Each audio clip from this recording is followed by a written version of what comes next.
I'm very lucky to have the opportunity to read my great-grandfather's diary from the war between the states. I have come across my great-grandfather's Civil War diaries.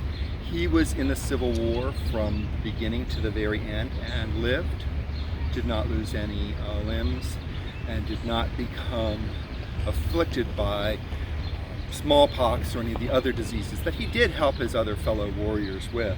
This is the diary of George Franklin West, who was born in 1839 and died in 1900. Very strong Marylander, even though he was born in Accomack County, Virginia.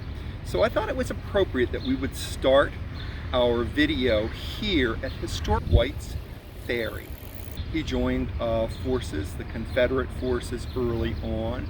And he was in Baltimore, Maryland, and he took the train out to Point of Rocks.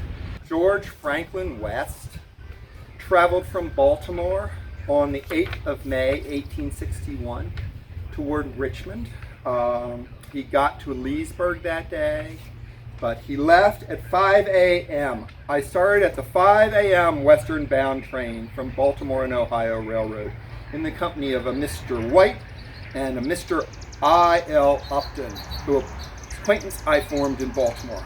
And on hearing we intended to join the Confederate forces, volunteered to pay our expenses from Baltimore to Richmond. And spent some time here at the Manassas battlefield. As a matter of fact, he spent time here twice for both of the Bull's Run events.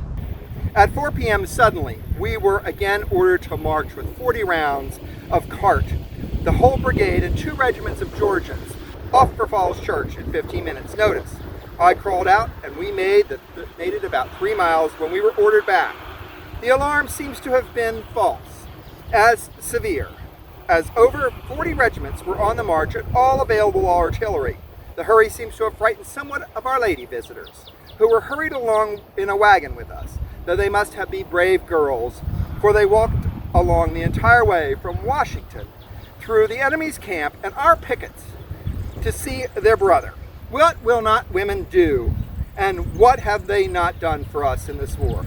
God bless their dear souls. 6 p.m. This diary won the Purdue Cup at the United Daughters of the Confederacy Convention in Houston, Texas in 1946. And it won for being the best diary presented by any division during that year.